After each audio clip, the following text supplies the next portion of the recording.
За сайн уу манайхаа шинэ бичлэгэндээ тавтай морил. За бид нэр өмнө Veo 3 гэдэг модель дээр зурагнаас бичлэг бүтээх эсвэл текстнээс бичлэг бүтээх байдлаар Veo 3 гэдэг моделийг ашиглаж байсан. За өмнө бүртгүүлэх хичээл ер нь бол одоо хэрхэн видео бүтээх те видеого одоо хэрхэн зургаас видео бүтээх гэдэг Veo 3-тай холбоотой хичээлүүдийг бол энэхүү YouTube сувгаас та бүхэн үзэж байсан. Тэгвэл энэ 7 хоногт Google 3.1 гэдэг загвараа танилцууллаа. 3-аас 3.1 рүү шилжих явцдаа ерөнхийдөө зураг дүрслэл, аудит хэлтээрээ сайжирсан, бас зарим нэг функцууд нэмэгдсэн байлээ.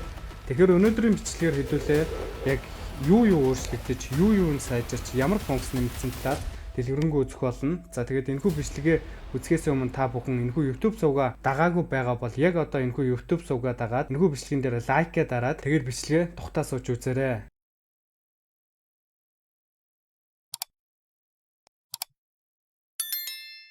За юуны төрөнд та бүхэн энэхүү бичлэгийг үзэхээс өмнө заавал манай одоо YouTube сувгаас энэ одоо Veo 3-д бүртгүүлэх заавар гэдэг энэ бичлэгийг үзээд Veo 3 дээр заавал одоо Pro багцыг бол авах ёстой. Та хэд маань Pro багцыг авснаар 40-50 ширхэг бичлэгийг үнгүй бүтээх одоо эрэхтэй болно.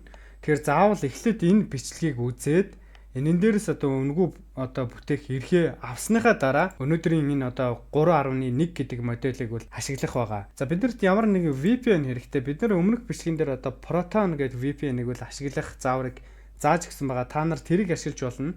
Эсвэл энэ VPN гэдэг VPN байгаа. Тэгэхээр энийг бас ашиглаж болно. Энэ бол одоо үнгүй VPN учраас та хэд бол зүгээр браузер дээрээ одоо бичиж хайгаад тэгээд энийг татаж яваад ашиглаж болно. За татаж яваад ашиглах гэж байгаа VPN чинь зөвхөн Америк нэгдсэн улс дээр таарад ажилдаг байхад л болно. Тэгээд энэ талаар би одоо өөрийнхөө одоо Facebook дээрх Master AI сургалт болон YouTube сувг дээр тайлбарлсан байгаа учраас нэг ямар нуршуу тайлбарлаад яах вэ? Шууд үргэлжлүүлээд явъя. Шууд эхлээд эхний ээлжинд VPN асаан. За хоёр дахь юм бол хэдүүлээ одоо labs.google.fx гэдэг сайт руу орж ирээд одоо flow дарж ороод Veo 3.1 гэдэг модулийг ашиглах нэ. За одоо 3.1 модулийг яаж ашиглах вэ гэвэл мэдээж setting дээр дараад ингээ харангуул модуль дунд чинь 3.1 модуль байгаа. За тэгээд эхнийх нь бол мэдээж 20 кредит байдаг. Quality болоод ирэнгүүт 100 кредит байдаг. Тэгэхээр бид нар бол зүгээр 3.1 гэдэг модулоо зүгээр энгийн дээр нь тавиад ашиглачвал зүгээр. За энэ дээр одоо дэлгэцний хэмжээ байгаа.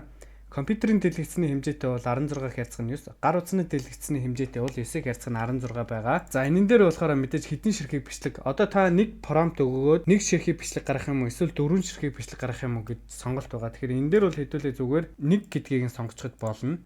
За одоо хэдүүлээ Veo 3.1 гэдэг модулийг туршаад одоо нэг бичлэг гаргаж үзье. За би ChatGPT-д өгөөд нэг промпт бичүүлсэн байгаа. За ямар промпт өгсөн бэ гэвэл Veo 3.1 дээрх одоо промпт бичээд өгөө. За өндөр улсын орой дээр темплейт тэгшилсэн талбай дээр нэгэн Монгол төрхтэй рэпер эмгэн зогсож байна. За ер нь уулын орой дээр темплейт тэгээ дээр нэг Монгол төрхтэй рэпер эмгэн байх юм байна. За тэгээд нар жаргах үе байсан бөгөөд эргэн тойрон орчин маш гоё харагдах ёстой гэж байгаа. Ер нь бол уулын орой дээр темплейт зогссон талбай дээр эмгэн зогсож байгаа. Тэгээд нар жаргах үеийн одоо үзэгдэл бол эргэн тойронд нь харагдах юм байна. Бичлэг эхлэхэд камер эмгэн рүү удаанаар ойртож очиход эмгэн камерын урдаас хараад Veo 3.1 загвар гарсан байна. Хамтдаа туршихуу гэж хэлнэ.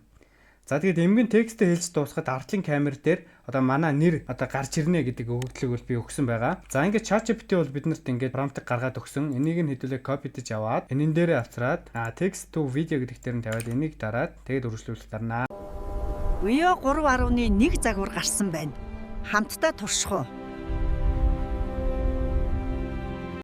За ер нь бол нэг ийм бичлэг болсон байна. За энэ дээр нэг алдаа нь миний одоо үсэг маань Монгол улсын төрийн талбай болсон байна те. За нэг ийм алдаа гарч ирсэн байна. Хэдүүлээ одоо компьютерийн дэлгэцний хэмжээтэй гаргасан юм чинь одоо хэдүүлээ гар утасны одоо дэлгэцийн хэмжээтэй нэг гаргаж үзье. Нэгэсэндээ 9 Hz нь 16-гаар нэг гаргаж үзье. Veo 3.1 загвар гарсан байна. Хамтдаа турших уу? За ерөнхийдөө бол нэг иймэрхүү бичлэг болоод гарч ирсэн байна. За энэ удаагийн 3.1 гэдэг модель загвар дээрээ болохоор одоо тухайн энэ одоо гаргаж байгаа бичлэгэн дээрээ объектыг нэмэх боломжтой болсон. За бас удахгүй объектыг хасах боломжтой болно гэсэн. Гэхдээ тэр нь одоохондоо бол харах орж ирээгүй байгаа. Одоохондоо бол объектыг нэмэх боломжтой байгаа. За одоо энэ тухайн гарч ирсэн видеон дээр ямар нэгэн объектыг одоо нэмхийн тулд яах вэ гэвэл хэдүүлээ энэ дээдлийнх нь энэ балны зураг буюу edit гэдэг хэсгэн дээр дараад харандааны зураг гэх юм уу. За тэгээд edit гэдэг хэсэг дээр дарангуут нэг ийм хэсэг рүү шилжиж байна. Тэгэнгүүт та бүхэн одоо энэ дээрээс одоо яг хаана одоо объект нэмж оруулмаар байна те. Тэр хэсгээ одоо маус нэг дээрээ дарж ягаад ингээд идэвхжүүлээд өгнө. За одоо энэ хэсэгт би ингэснээр одоо энэ хэсэгт одоо ямар нэгэн зүйлийг нэмж болно гэсэн үг. За ингийн тулд хэдүүл одоо яг юу нэмэх вэ гэвэл за жишээ нь би одоо та нарт за нэг амтан нэмж үзүүлээ те. Нохоо нэмж үзүүлээ хэдүүлээ edit dog гэж өгч байна. За ингэснээр одоо энэ prompt дээр edit to dog гэдэг өгөнгүүд бид нэр яг энэ нөгөө маус нэгэ чирээд идэвхжүүлсэн одоо те энэ газарт маань нохоо нэмэгдэнэ гэсэн үг. Тэгэхээр хэдүүлээ энэ prompt-ыг ингэж бичиж өгөөд үргэлжлүүлэх дарнаа. Vio 3.1 загвар гарсан байна. Хамтдаа турших уу?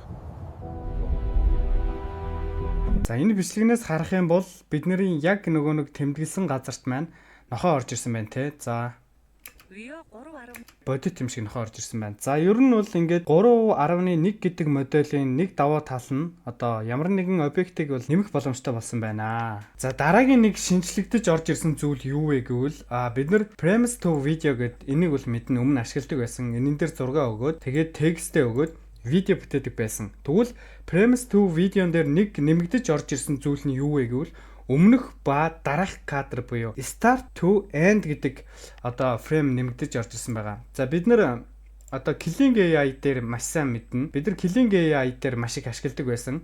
Эхлэл зураг өгөөд төгсгөл зураг өгөөд бичлэг бүтээдэг. Энэ дээрээс бүтсэн бичлэг яадаг вэ гэвэл яг эхлэхдээ нэг эхлэл зургаар эхлээд тэгээд үйл явдал яваад төгсгөл зургаар дуустдаг байсан. Энэ одоо 3.1 гэдэг загвар дээр одоо frames to video функцийг ашиглан эхний болон сүүлчийн зургийг өгч тэдний хоорондох хөдөлгөөнийг үүсгэх боломжтой болсон. Нэг давуу тал нь бас аудит гаргадаг байгаа. За одоо энэ яг юу гэсэн үг вэ гэвэл би та бүхэнд эхнээс нь үзүүлье. За бид нар ямар нэгэн зургийн эхлэл хэрэгтэй. За эхлэл зургаа өгөх хэрэгтэй. За надад нэг ийм зураг байна.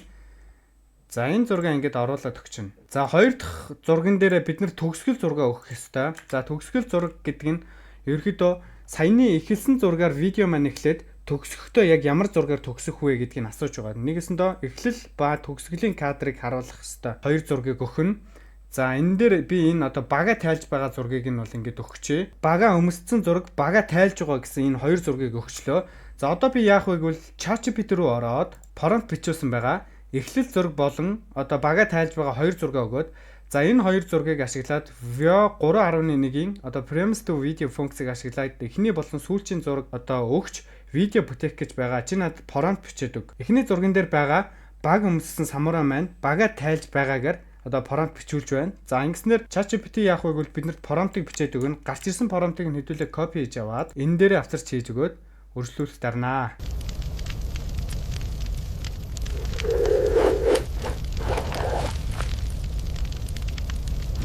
За ер нь бол нэг иймэрхүү өөрчлөлтүүд энэ удаагийн 3.1 гэдэг загвар дээр бол нэмэгдэж орж ирлээ. Тэгээд өмнөх одоо Veo 3 гэдэг загвараа бодох юм бол энэ удаагийн 3.1 загварын давуу тал нь ерөнхийдөө 2 шинэ функц бол нэмэгдэж орж ирсэн. Одоо саяны үзсний дагуу. Тэрнээс өөрөөр гэх юм бол одоо жоохон чанар дүрс болон аудит тал дээр жоохон сайжирч ирсэн байгаа. Бид нэр өмнө ямар нэгэн зураг ч юм уу текст өгөөд prompt бичүүлээд тэ видеог бүтээхэд яг өгсөн prompt-ийн дагуу ажилтгүй жоохон тийм алдаа заадаг ч юм уу эсвэл арай жоохон өөр байдлаар видео маань гардаг байсан бол энэ удаа ерөнхийдөө 3.1 гэдэг загвар дээр prompt-ыг бол ойлгох чадвар нь илүү сайжирсан гэдгээ бол маш сайн дурдж бичсэн байна лээ. За тэгээд өнөөдрийн бичлэг бол ерөнхийдөө та нарт бол таалагдсан гэдэгт итгэлтэй байна. Veo 3.1 буюу одоо текстээс бичлэг бүтээх, зурагнаас бичлэг бүтээх энэхүү сайтын талаар та бүхэндээ зааж өглөө. Тэгээд өнөөдрийн бичлэг хэрвээ таалагдсан бол энэхүү бичлэгэн дээр лайк дараарай. Асуухыг хүссэн асуулт байх юм бол энэ бичлэгийг комент хэсэгт үлдээгээрэй. За тэгээд дараагийн бичлэгээр уулзъя. Баяртай guys.